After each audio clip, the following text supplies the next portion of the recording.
31वां अध्याय मनुष्य योनि को प्राप्त हुए जीव की गति का वर्णन। श्री भगवान कहते हैं, माता जी, जब जीव को मनुष्य शरीर में जन्म लेना होता है तो वह भगवान की प्रेरणा से अपने पूर्व कर्मानुसार देह प्राप्ति के लिए पुरुष के वीर्य कण के द्वारा स्त्री के उदर में प्रवेश करता है। वहां वह एक रात्रि में स्त्री के रज में मिलकर एक रूप कलल बन जाता है। 5 रात्रि में बुद्ध रूप हो जाता है। 10 दिन में बेर के समान कुछ कठिन हो जाता है और उसके बाद मांसपेशी अथवा अंडज प्राणियों में अंडे के रूप में परिणत होता है। 1 महीने में उसके सिर निकल आता है। 2 मास में हाथ पांव आदि अंगों का विभाग हो जाता है और 3 मास में नख, रोम, अस्थि, चर्म, स्त्री पुरुष के चिन्ह तथा अन्य छिद्र उत्पन्न हो जाते हैं। 4 मास में उसमें मांसादि 7 धातुएं पैदा हो जाती हैं। 5वें महीने में भूख प्यास लगने लगती है और 6ठे मास में झिल्ली से लिपटकर वह दाहिनी कोख में घूमने लगता है। उस समय माता के खाए हुए अन्न जल आदि से उसकी सब धातुएं पुष्ट होने लगती हैं और वह कृमि आदि जंतुओं के उत्पत्ति स्थान उस जघन्य मलमूत्र के गड्ढे में पड़ा रहता है। वह सुकुमार तो होता ही है, इसलिए जब वहां के भूखे कीड़े उसके अंग प्रत्यंग नोचते हैं तब अत्यंत क्लेश के कारण वह क्षण क्षण में अचेत हो जाता है। माता के खाए हुए कड़वे, तीखे, गरम, नमकीन, रूखे और खट्टे आदि उग्र पदार्थों का स्पर्श होने से उसके सारे शरीर में पीड़ा होने लगती है। वह जीव माता के गर्भाशय में झिल्ली से लिपटा और आंतों से घिरा रहता है। उसका सिर पेट की ओर तथा पीठ और गर्दन कुंडलाकार मुड़े रहते हैं। वह पिंजड़े में बंद पक्षी के समान पराधीन एवं अंगों को हिलाने डुलाने में भी असमर्थ रहता है। इसी समय अदृष्ट की प्रेरणा से उसे स्मरण शक्ति प्राप्त होती है। तब अपने सैकड़ों जन्मों के कर्म याद आ जाते हैं और वह बेचैन हो जाता है तथा उसका दम घुटने लगता है। ऐसी अवस्था में उसे क्या शांति मिल सकती है। 7वां महीना आरंभ होने पर उसमें ज्ञान शक्ति का भी उन्मेष हो जाता है, परंतु प्रसूति वायु से चलायमान रहने के कारण वह उसी उदर में उत्पन्न हुए विष्ठा के कीड़ों के समान एक स्थान पर नहीं रह सकता। तब सप्त धातुमय स्थूल शरीर से बंधा हुआ वह देहात्मदर्शी जीव अत्यंत भयभीत होकर दीन वाणी से कृपा याचना करता हुआ हाथ जोड़कर उस प्रभु की स्तुति करता है जिसने उसे माता के गर्भ में डाला है। जीव कहता है, मैं बड़ा अधम हूं।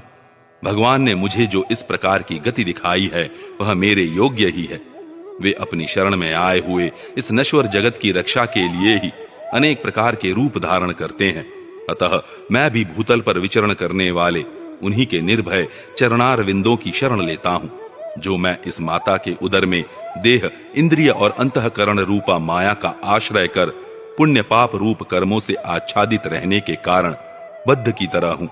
वही मैं यहीं अपने संतप्त हृदय में प्रतीत होने वाले उन विशुद्ध अविकारी और अखंड बोध स्वरूप परमात्मा को नमस्कार करता हूं। मैं वस्तुतः शरीरादि से रहित होने पर भी देखने में 5 भौतिक शरीर से संबद्ध हूं और इसीलिए इंद्रिय, गुण, शब्दादि विषय और चिदाभास रूप जान पड़ता हूं। अतः इस शरीरादि के आवरण से जिनकी महिमा कुंठित नहीं हुई है, उन प्रकृति और पुरुष के नियंता सर्वज्ञ परम पुरुष की मैं वंदना करता हूं। उन्हीं की माया से अपने स्वरूप की स्मृति नष्ट हो जाने के कारण यह जीव अनेक प्रकार के सत्वादि गुण और कर्म के बंधन से युक्त इस संसार मार्ग में तरह तरह के कष्ट झेलता हुआ भटकता रहता है। अतः उन परम पुरुष परमात्मा की कृपा के बिना और किस युक्ति से इसे अपने स्वरूप का ज्ञान हो सकता है। मुझे जो यह त्रैकालिक ज्ञान हुआ है, यह भी उनके सिवा और किसने दिया है, क्योंकि स्थावर जंगम समस्त प्राणियों में एकमात्र वे ही तो अंतर्यामी रूप अंश से विद्यमान है। अतः जीव रूप कर्म जनित पदवी का अनुवर्तन करने वाले हम अपने त्रिविध तापों की शांति के लिए उन्हीं का भजन करते हैं। भगवान, यह देहधारी जीव दूसरी देह के उदर के भीतर मल, मूत्र और रुधिर के कुएं में गिरा हुआ है।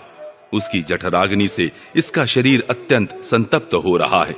उससे निकलने की इच्छा करता हुआ यह अपने महीने गिन रहा है। भगवान, अब इस दीन को यहां से कब निकाला जाएगा?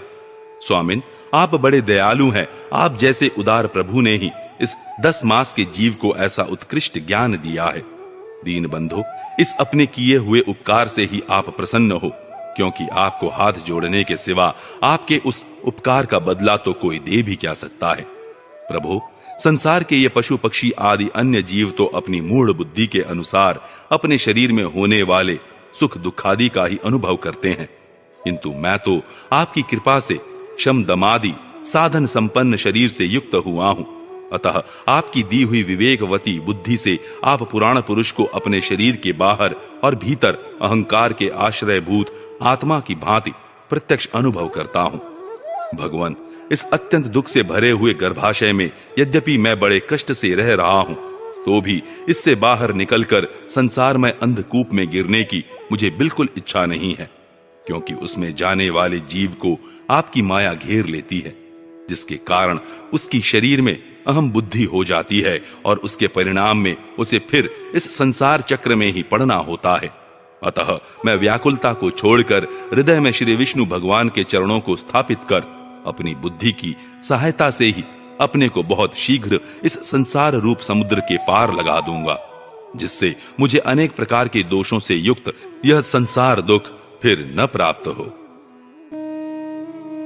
कपिल देव जी कहते हैं, माता, वह 10 महीने का जीव गर्भ में ही जब इस प्रकार विवेक संपन्न होकर भगवान की स्तुति करता है, तब उस अधोमुख बालक को प्रसव काल की वायु तत्काल बाहर आने के लिए ढकेलती है। उसके सहसा ठेलने पर वह बालक अत्यंत व्याकुल हो नीचे सिर करके बड़े कष्ट से बाहर निकलता है। उस समय उसके श्वास गति रुक जाती है और पूर्व स्मृति नष्ट हो जाती है। पृथ्वी पर माता के रुधिर और मूत्र में पड़ा हुआ वह बालक विष्ठा के कीड़े के समान छटपटाता है। उसका गर्भवास का सारा ज्ञान नष्ट हो जाता है और वह विपरीत गति को प्राप्त होकर बार बार जोर जोर से रोता है। फिर जो लोग उसका अभिप्राय नहीं समझ सकते, उनके द्वारा उसका पालन पोषण होता है। ऐसी अवस्था में उसे जो प्रतिकूलता प्राप्त होती है, उसका निषेध करने की शक्ति भी उसमें नहीं होती। जब उस जीव को शिशु अवस्था में मैली कुचैली खाट पर सुला दिया जाता है, जिसमें खटमल आदि स्वदेज जीव चिपटे रहते हैं, तब उसमें शरीर को खुजलाने, उठाने अथवा करवट बदलने की भी सामर्थ्य न होने के कारण वह बड़ा कष्ट पाता है। उसकी त्वचा बड़ी कोमल होती है। उसे डांस, मच्छर और खटमल आदि उसी प्रकार काटते रहते हैं जैसे बड़े कीड़े को छोटे कीड़े। इस समय उसका गर्भावस्था का सारा ज्ञान जाता रहता है, सिवा रोने के वह कुछ नहीं कर सकता। इसी प्रकार बाल्य और पौगंड अवस्थाओं के दुख भोग कर वह बालक युवावस्था में पहुंचता है। इस समय उसे यदि कोई इच्छित भोग नहीं प्राप्त होता, तो अज्ञानवश उसका क्रोध उद्दीप्त हो उठता है और वह शोकाकुल हो जाता है। देह के साथ ही साथ अभिमान और क्रोध बढ़ जाने के कारण वह काम परवश जीव अपना ही नाश करने के लिए दूसरे कामी पुरुषों के साथ वैर ठानता है। खोटी बुद्धि वाला वह अज्ञानी जीव पंचभूतों से रचे हुए इस देह में मिथ्याभिनिवेश के कारण निरंतर मैं मेरेपन का अभिमान करने लगता है। जो शरीर इसे वृद्धावस्था आदि अनेक प्रकार के कष्ट ही देता है तथा अविद्या और कर्म के सूत्र से बंधा रहने के कारण सदा इसके पीछे लगा रहता है, उसी के लिए यह तरह तरह के कर्म करता रहता है, जिनमें बंध जाने के कारण इसे बार बार संसार चक्र में पड़ना होता है। सन्मार्ग में चलते हुए यदि इसका किन्हीं जीवा और उपस्थेंद्रिय के भोगों में लगे हुए विषयी पुरुषों से समागम हो जाता है और यह उनमें आस्था करके उन्हीं का अनुगमन करने लगता है, तो पहले के समान ही फिर नार की योनियों में पड़ता है, जिनके संग से इसके सत्य, शौच, दया, वाणी का संयम, बुद्धि, धन संपत्ति, लज्जा, यश, क्षमा, मन और इंद्रियों का संयम तथा ऐश्वर्य आदि सभी सद्गुण नष्ट हो जाते हैं। उन अत्यंत शोचनीय स्त्रियों के क्रीड़ा मृग, अशांत, मूढ़ और देहात्मदर्शी असत पुरुषों का संग कभी नहीं करना चाहिए, क्योंकि इस जीव को किसी और का संग करने से ऐसा मोह और बंधन नहीं होता जैसा स्त्री और स्त्रियों के संगियों का संग करने से होता है। एक बार अपनी पुत्री सरस्वती को देखकर ब्रह्मा जी भी उसके रूप लावण्य से मोहित हो गए थे और उसके मृगी रूप होकर भागने पर उसके पीछे निर्लज्जता पूर्वक मृग रूप होकर दौड़ने लगे।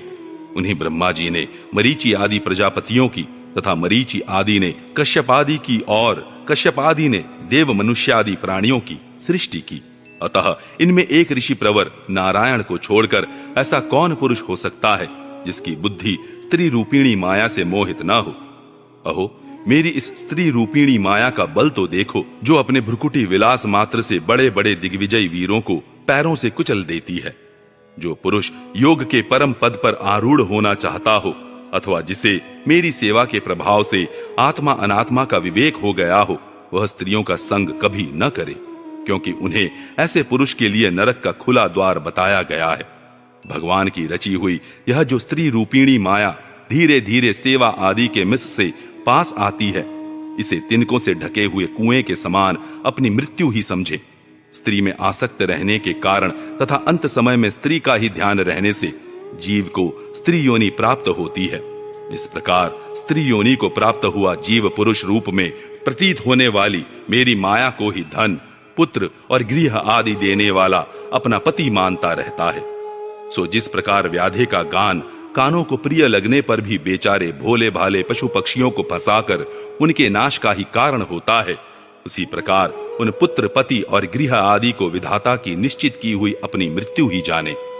देवी, जीव के उपाधिभूत लिंग देह के द्वारा पुरुष एक लोक से दूसरे लोक में जाता है और अपने प्रारब्ध कर्मों को भोगता हुआ निरंतर अन्य देहों की प्राप्ति के लिए दूसरे कर्म करता रहता है।